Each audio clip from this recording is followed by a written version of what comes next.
Hello friends, आज हम लोग यहाँ पे ईटीएस के बारे में डिस्कस करेंगे। इससे पहले मैंने आपको पूरा ग्लाइकोलिसिस और क्रेब्स साइकिल पढ़ा दिया है, तो अगर आपने पुराने वीडियोस नहीं देखे हैं तो पहले आप उनको देख लीजिए और फिर उसके बाद में आप ये ईटीएस का वीडियो देखिएगा।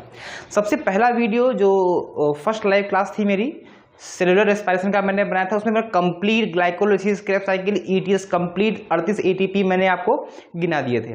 फिर उसके बाद मैंने ग्लाइकोलिसिस का वीडियो बनाया था और फिर उसके बाद मैंने क्रेब्स साइकिल का बनाया है और आज जो वीडियो है वो ईटीएस का है। तो पहले आप वो वीडियो देखिएगा, उसके बाद में इसको देखना स्टार्ट कीजिए, क्योंकि सब कुछ ईटीएस क्या है पूरी कनेक्ट है, बिल्कुल लास्ट स्टेप है ये। तो अगर पहले के स्टेप नहीं देखे होंगे आपने तो फिर इसमें आपको प्रॉब्लम हो सकती है। ठीक है, तो चलिए स्टार्ट करते हैं फिर आज का वीडियो। ईटीएस यानी कि इलेक्ट्रॉन ट्रांसपोर्ट सिस्टम, भी इसको कुछ लोग ईटीसी इलेक्ट्रॉन ट्रांसपोर्ट चेन भी बोलते हैं। नाम से ही लग रहा है इलेक्ट्रॉन ट्रांसपोर्ट मतलब क्या, इलेक्ट्रॉन का क्या होगा, ट्रांसपोर्ट, मतलब एक जगह से इलेक्ट्रॉन जो है वो दूसरी जगह को ट्रांसपोर्ट किए जाएंगे।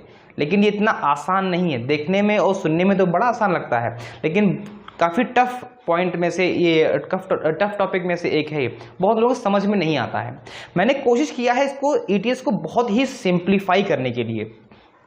कुछ स्टेप मैंने यहाँ से गायब भी कर दिए हैं जो इम्पोर्टेंट नहीं थे, कुछ स्टेप मैंने ऐसे ऐड भी कर दिए हैं जो कुछ ज़्यादा इम्पोर्टेंट भी हैं। तो डिस्कस करेंगे कि कैसे इसको हम याद करें, समझें, इसको याद नहीं समझना है हमें इसको, क्योंकि बहुत लोगों को ये बहुत टफ लगता है। और टफ नहीं, इस वीडियो को पूरा लास्ट तक देखिएगा, आपको समझ में आ जाएगा आराम से। ठीक है, तो सबसे पहले हम बात करते हैं तो ईटीएस क्यों चलती है, होता क्या है ईटीएस। ईटीएस में होता क्या है, बस ये एक, इसमें 5 प्रोटीन कॉम्प्लेक्स होते हैं और उन्हीं का एक अरेंजमेंट होता है स्पेसिफिक मैनर में। जैसे देख रहे होंगे, first complex, second complex, third, fourth और फिफ्थ कॉम्प्लेक्स, 5 कॉम्प्लेक्स हैं इसमें। 5 कॉम्प्लेक्स एक बिल्कुल स्पेसिफिक मैनर में लगे हुए हैं और उन कॉम्प्लेक्स में कुछ कंपाउंड्स हैं उनके, वो भी हम लोगों को पढ़ने का कौन कौन से कंपाउंड्स हैं उसमें। ठीक है, फिर बात आती है ईटीएस आखिर चलती क्यों है, ईटीएस क्यों चलानी, हम लोग ईटीएस की जरूरत क्यों पड़ी हमको। इसके 2 रीजन एक मेन हो सकते हैं, क्योंकि जब हम ग्लूकोज को ब्रेक डाउन कर रहे थे तो सबस्ट्रेट लेवल फास्फोराइलेशन बहुत कम हो रहा था। एक क्रेब्स साइकिल में वहां जहां आपने देखा था जीटीपी बन रहा था और ग्लाइकोलिसिस में 2 एटीपी बन रहे थे, तो इतने से हमारा काम नहीं चलता है। हमको जो एनर्जी स्टोर हो चुकी है NADH2 और FADH2 में, वहां से एनर्जी को निकालना है किसी तरीके से।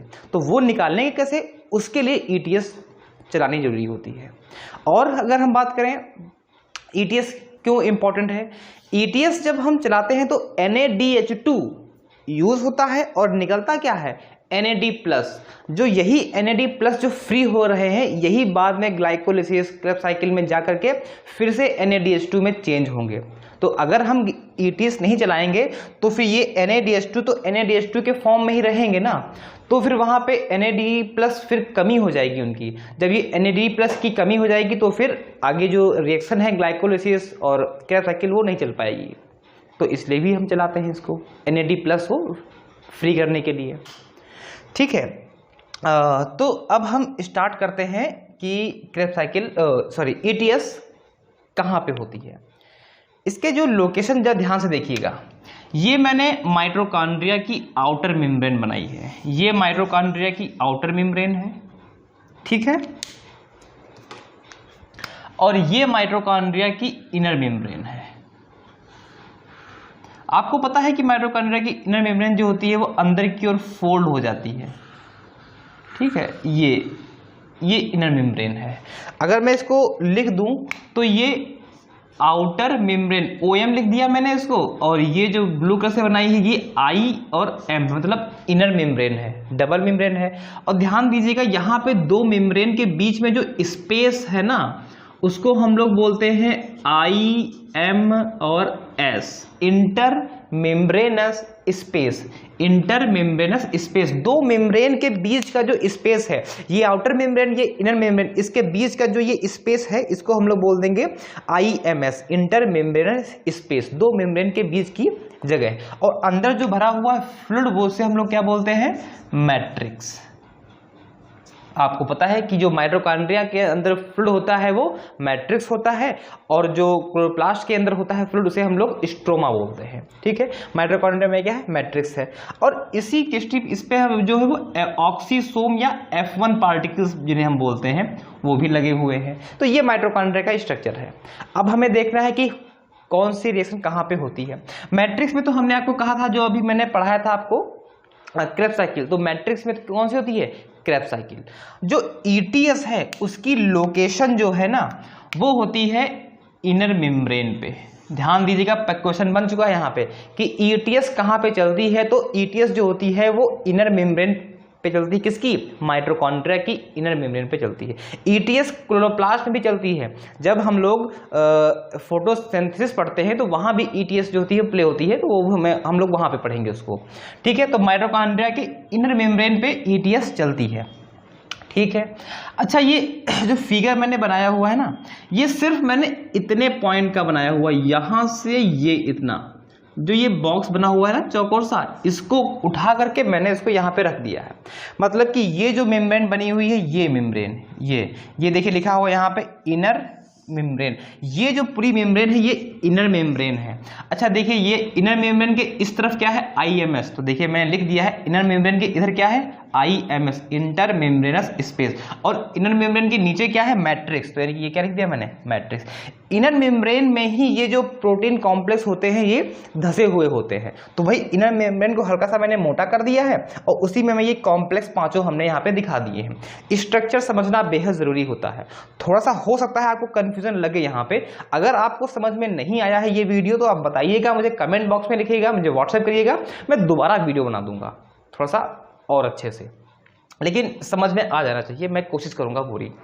ठीक है, अब देखिए कहाँ बात क्या है, ये समझ गया ना। ये इनर मेम्ब्रेन है, ये इनर मेम्ब्रेन के अंदर क्या है, ये मैट्रिक्स होगा, और इनर मेम्ब्रेन के बाहर क्या है, IMS, इंटर मेम्ब्रेन स्पेस। अगर हम बात करें तो ये इसकी आउटर मेम्ब्रेन हो सकती है। ठीक है, ये आउटर मेम्ब्रेन होगी, और ये आउटर मेम्ब्रेन, ये इनर मेम्ब्रेन, इन दोनों के बीच का स्पेस IMS। इतना समझ में आना चाहिए। ठीक है, फिर उसके बाद हम बात करते हैं, अब देखिए क्या, NADH2 कहाँ बने थे, ग्लाइकोलिसिस में बने थे, ऑक्सीडेटिव डीकार्बोक्सिलेशन जो स्टेप था वहां बने थे, और क्रेब्स साइकिल में बने थे। अब वो सारे NADH2 को कहाँ, ये ETS में भेजा जाएगा। ठीक है, सबसे पहले क्या है, NADH2 है। NADH2 के पास एनर्जी है। अब ETS में क्या है, एनर्जी को ATP के फॉर्म में निकाला जाएगा। NADH2 के पास क्या है, एनर्जी है, उससे ATP निकाल लिए जाएंगे, एनर्जी निकाली जाएगी। तो जैसे ही ETS में NADH2 ने इंटर किया, तुरंत ही उसको पहले कॉम्प्लेक्स ने पकड़ लिया। क्यों, क्योंकि उसके पास एक NADH2 के पास कितने ATP हैं, 3 ATP हैं ना, मतलब भर के ATP हैं। तो जैसे ही NADH2 ने इंटर किया, तुरंत ही कॉम्प्लेक्स फर्स्ट ने इसको पकड़ लिया, कहा कि तुमको पकड़ लेंगे, तुम्हारे जितने ATP हैं सब निकाल लेंगे हम। ठीक है, जैसे ही इंटर किया NADH2 ने, तुरंत ही कॉम्प्लेक्स फर्स्ट ने इसको क्या किया, कैच कर लिया। यहां पे क्वेश्चन बन चुका है कि NADH2 को सबसे पहले कौन पकड़ता है, कौन कैच करता है, तो कॉम्प्लेक्स फर्स्ट हम आंसर रहेगा हमारा। ठीक है, ये देखिए NADH2, इसके पास इलेक्ट्रॉन्स हैं और प्रोटॉन्स हैं। ये इलेक्ट्रॉन जो है किसको दे रहा है, FMN को। ध्यान दीजिएगा, कॉम्प्लेक्स फर्स्ट के जो कॉम्प्लेक्स फर्स्ट जो है उसमें FMN है और FES है। ध्यान दीजिएगा, इंपॉर्टेंट है ये। FMN जो है इसने के NADH2 से इलेक्ट्रॉन्स ले लिए, किसने, FMN ने, ये 2 इलेक्ट्रॉन, और FMN ने इलेक्ट्रॉन किसको दिए, FES को। जब ये FES ने 2 इलेक्ट्रॉन ले लिए, और तो FES ने 2 इलेक्ट्रॉन जो हैं उनको ट्रांसफर कर दिया U और Q का मतलब है, लिख लीजिएगा कहीं पे, UbQ नॉन बोलते हैं इसको, UbQ नॉन, ये UbQ नॉन है। ठीक है, मैं फिर से रिपीट कर रहा हूं, NADH2 आया, इलेक्ट्रॉन ट्रांसफर हुए, FMN के पास गए, फिर इलेक्ट्रॉन किसके पास गए, FES के पास गए, और फिर इसके पास UbQ नॉन के पास गए, UbQ। अब इससे प्रोटॉन और इलेक्ट्रॉन निकल गए हैं, तो NADH2 चेंज हो जाएगा किसमें, NAD+ में। NAD+ फ्री हो गए, ये NAD+ फिर से बाहर आ जाएंगे, और फिर से क्रेब्स साइकिल में और ग्लाइकोलिसिस में यूज किए जाएंगे। इनमें फिर से NAD+ का यूज करके फिर से हम NADH2 का फॉर्मेशन कर लेंगे। ये NAD+ फ्री हो गया है। साथ साथ में कॉम्प्लेक्स फर्स्ट ने देखो 2 प्रोटॉन को भी पंप कर दिया है, कहां से, मैट्रिक्स से IMS में। वेरी इंपॉर्टेंट है कि दो प्रोटॉन पंप हुए कहां से, मैट्रिक्स से IMS में। ये देखिए ये एरो बना हुआ है, दो प्रोटॉन यहां पे पंप हो गए हैं, ठीक है। कॉम्प्लेक्स फर्स्ट ने दो इलेक्ट्रॉन को पंप कर दिया, कैसे, यहां से दो प्रोटॉन को पंप कर दिया मैट्रिक्स से IMS में। ये NaDH2 से इलेक्ट्रॉन ले लिए इसने और मैट्रिक्स में जो प्रोटॉन थे उसको पंप करके IMS में भेज दिया, ठीक है। कॉम्प्लेक्स फर्स्ट से जो इलेक्ट्रॉन निकले हैं वो किसके पास गए हैं, UbQ9 के पास गए हैं। अब UbQ9 जो है वो मैट्रिक्स से दो प्रोटॉन को ले लेगा और UqH2 में चेंज हो जाएगा। ये UbQ9 है और इसको हम लोग बोलते हैं UbQ9। ये UbQ9, और जब प्रोटॉन को एक्सेप्ट कर लेगा UbQ9 तब उसी को हम बोल देंगे UbQ9। मैंने नाम नहीं लिखा है क्योंकि यहाँ पे बहुत ही सब कंजेस्टेड हो जाता है, फिर समझ में नहीं आता, इसलिए आप लिख लीजिएगा नाम को। ये UbQ9 और ये UbQ9 NOL, ये NOL हो जाएगा, ठीक है। अब क्या होगा, मैं यहीं पे रुक रहा हूं। कॉम्प्लेक्स फर्स्ट ने प्रोटॉन पंप कर दिए, इलेक्ट्रॉन को ट्रांसफर कर दिया। अब देखते हैं कॉम्प्लेक्स सेकंड की बारी आई है। कॉम्प्लेक्स सेकंड जो होता है वो FAD को कैच करता है। अगर हम क्वेश्चन पूछें कि NaDH2 जो है किस कॉम्प्लेक्स के पास जाता है, तो कॉम्प्लेक्स फर्स्ट के पास। क्यों, क्योंकि उसके पास 3 ADP है, एनर्जी ज्यादा है, तुरंत इसको पकड़ लिया जाता है कि तुम्हारे पास एनर्जी बहुत ज्यादा है, हमको 2 एनर्जी। लेकिन FADH2 के पास 2 ही इलेक्ट्रॉन है ना, तो जब 2 इलेक्ट्रॉन है तो एनर्जी हल्की सी कम है, तो फर्स्ट वाला कहता है कि नहीं हम तो NaDH2 को पकड़ेंगे, सेकंड वाला जो है वो FADH2 को पकड़ लेगा। तो ध्यान दीजिएगा, जब FADH2 होता है तब कॉम्प्लेक्स सेकंड से रिएक्शन स्टार्ट होती है। अगर मैंने कहा कि FADH2 है तो FADH2 है तो इसका मतलब है इतना आप भूल जाइए, ये भूल जाइए, सिर्फ इलेक्ट्रॉन यहीं FADH2 यहीं से इलेक्ट्रॉन को ट्रांसफर करेगा और आगे की रिएक्शन पूरी कंप्लीट होगी। लेकिन अगर NaDH2 है तो यहां से भी स्टार्ट करेंगे, कॉम्प्लेक्स फर्स्ट से। FADH2 तो हम कॉम्प्लेक्स सेकंड से स्टार्ट करेंगे क्योंकि यही इसको पकड़ेगा, ठीक है। FADH2 के पास इलेक्ट्रॉन थे, उसने 2 इलेक्ट्रॉन को ट्रांसफर किया, किसको दिया, जिसने कॉम्प्लेक्स फर्स्ट ने भी किसको दिया था, UbQ9 को, ठीक है।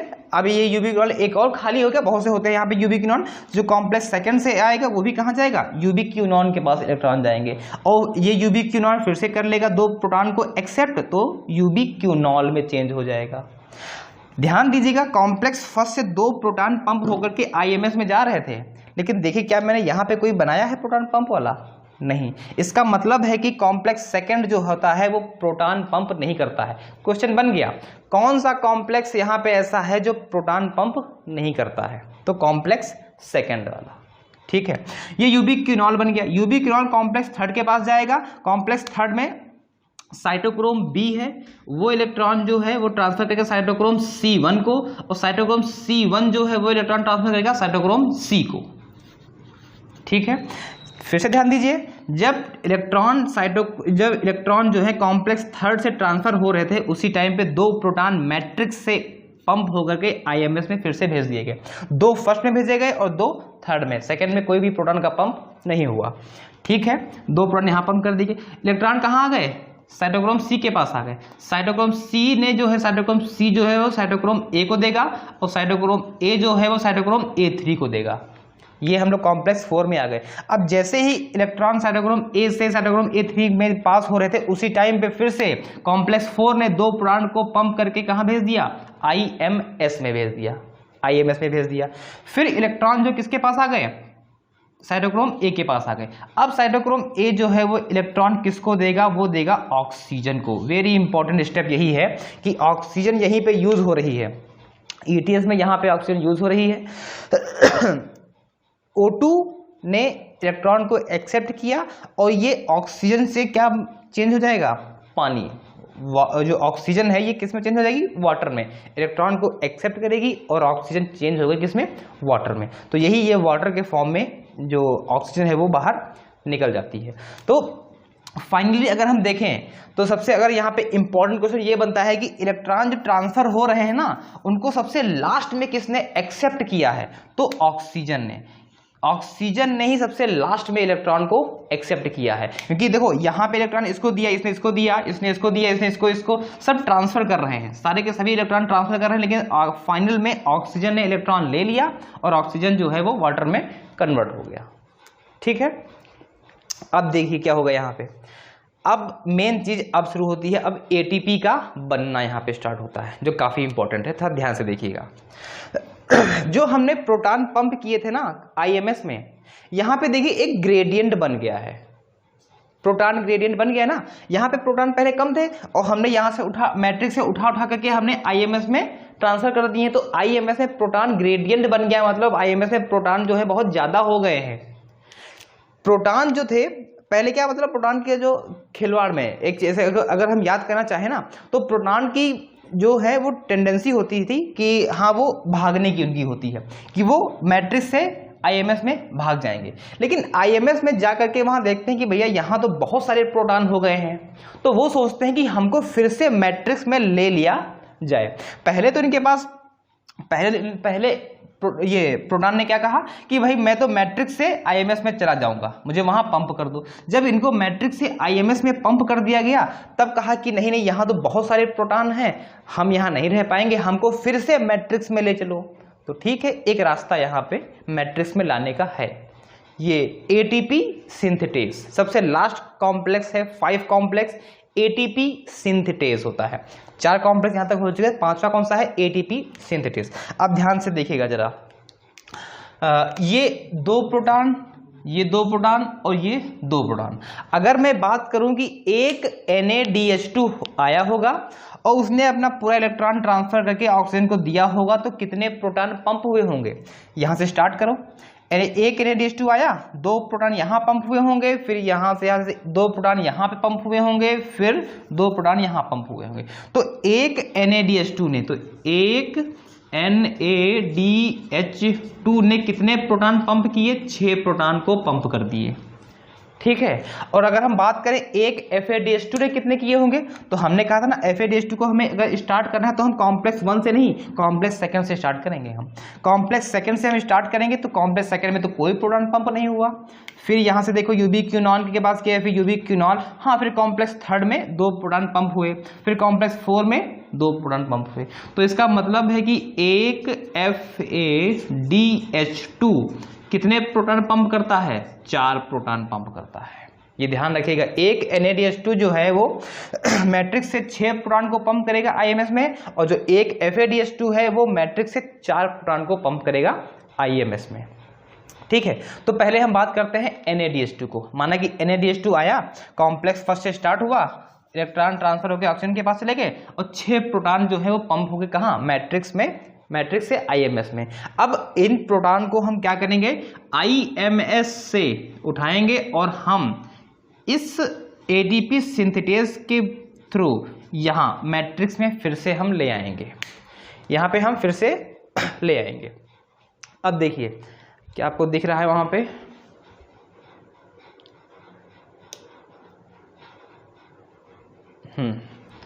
ठीक है। ये जो NaDH2 है 6 प्रोटॉन पंप किए, अब ये 6 प्रोटॉन जो है वो एटीपी सिंथेटेज के थ्रू यहाँ पे आएंगे। जो आप लोगों ने पढ़ा था ना, ये जो F1 पार्टिकल्स होते हैं, ये ऑक्सीसोम जिन्हें हम बोलते हैं, वो यही एटीपी सिंथेटेज ही होता है। एटीपी सिंथेटेज में 2 कंपाउंड होते हैं, 2 पार्ट होते हैं। एक को हम लोग बोलते हैं ये F0 नहीं है, ये क्या है, ये F0 है, ये इसको हम लोग बोलते हैं F0। ठीक है, ये क्या है, ये F0 बोलते हैं, और इसको बोलते हैं F1 और ये F1। ये ध्यान दो कैसे लगा, कैसे होता है।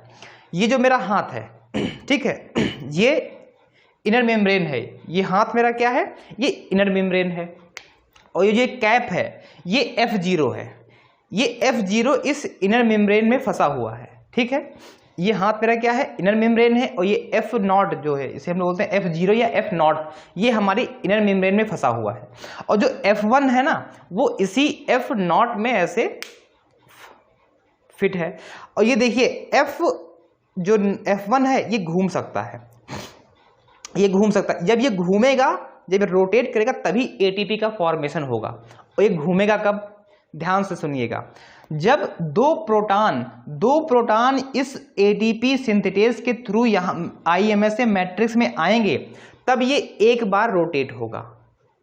दो प्रोटॉन जब IMS से मैट्रिक्स में आएंगे तब ये F1 जो है वो एक बार रोटेट होगा, और F1 एक बार रोटेट होता है अगर दो प्रोटॉन आ रहे हैं, तो F1 जो है एक बार रोटेट होगा तो वो एक ADP को चेंज कर देगा एक ATP में। फिर से सुनिए, जब दो प्रोटॉन ट्रांसफर होकर के IMS से मैट्रिक्स में आते हैं तब ये F1 कंपाउंड जो F1 पार्ट है ये रोटेट करेगा, और रोटेट करेगा तो एक ATP का फॉर्मेशन कर देगा। तो मैं यहाँ पे क्वेश्चन पूछूं आपसे कि एक ATP जो है कितने प्रोटॉन ट्रांसफर होने से बनता है? तो दो प्रोटॉन जो होते हैं जब ट्रांसफर होकर के आते हैं तो एक ATP बनता है। दो प्रोटॉन ट्रांसफर होकर आएंगे मैट्रिक्स में तो एक ATP बनेगा। अच्छा, NADH2 ने कितने प्रोटॉन को पंप किया था? 6 प्रोटॉन पंप किए थे। तो दो प्रोटॉन से एक ATP बनना है तो 6 से कितने बनेंगे? 3 ATP। सिंपल। एक NADH2 से 3 ATP क्यों बनते हैं? क्योंकि वो 6 प्रोटॉन को पंप करेगा, और जब 6 प्रोटॉन जो है वो मैट्रिक्स से जब अंदर वो IMS से मैट्रिक्स में आएंगे तो 3 ATP का फॉर्मेशन करेंगे, क्योंकि एक ATP के बनने में 2 प्रोटॉन यूज होते हैं। ठीक है, ये और जो रोटेट करता है वो F1 जो होता है, ये F1 जो है वो रोटेट करेगा। दो प्रोटॉन आएंगे, एक बार F1 रोटेट करेगा एक ATP, फिर दो प्रोटॉन आएंगे, फिर F1 रोटेट करेगा, फिर एक ATP, और फिर से दो प्रोटॉन आएंगे, फिर से F1 रोटेट करेगा, फिर से एक ATP। तो एक NADH2 से 3 ATP का फॉर्मेशन होता है। अच्छा, एक FADH2 से 2 ही क्यों होते हैं? क्योंकि एक FADH2 ने कितने प्रोटॉन पंप किए? 4। जब 4 पंप किए, 2 आएंगे ट्रांसफर होके तो एक बार रोटेट होगा एक ATP, और फिर 2 आएंगे तो फिर से होगा तो एक और ATP। तो इसीलिए FADH2 से 4 प्रोटॉन बनते हैं और उनसे FADH2 से सिर्फ 2 ATP बनते हैं। एक NADH2 से 6 प्रोटॉन पंप होते हैं और 3 ATP का फॉर्मेशन होता है। ठीक है, तो और इसमें जो क्वेश्चंस बनते हैं वो सुन लीजिए क्या बनते हैं। ये जो कॉम्प्लेक्स 3 और कॉम्प्लेक्स 4 है, इसका सीक्वेंस ना जाने कितनी बार पूछा गया होगा, और सबको मेरे से पता भी होगा। साइटोक्रोम B, फिर C1, और फिर C, फिर A, और फिर लास्ट में होता है A3। Cytochrome B, C1, C, A, A3, इसको एक फ्लो में याद कीजिएगा तभी याद हो जाएगा। Cytochrome B, C1, C, A और A3। अगर पूछे कि कॉम्प्लेक्स फर्स्ट में कौन कौन से कंपाउंड है तो FMN है और FES है। कॉम्प्लेक्स सेकंड में सिर्फ FES है। ये क्या है? ये यूबिक्यूनॉन है, और ये जब हाइड्रोजन को भी, जब प्रोटॉन को भी एक्सेप्ट कर लेगा तो ये यूबिक्यूनॉल बन जाएगा। ठीक है, तो उम्मीद करता हूँ वीडियो थोड़ा सा समझ में आया होगा। कोशिश की मैंने, अगर नहीं आया है तो आप मुझे कमेंट बॉक्स में लिख सकते हैं या मुझे व्हाट्सएप कर सकते हैं कि नहीं समझ में आया, तो मैं दोबारा भी इसका वीडियो एक बार आपको पढ़ा दूंगा। ठीक है, वैसे थोड़ा सा टफ भी है लेकिन थोड़ा समझने की बात होती है। अगर आपने समझ लिया तो अच्छी बात है। तो कोई प्रॉब्लम हो इसमें तो आप बता सकते हैं। Thank you.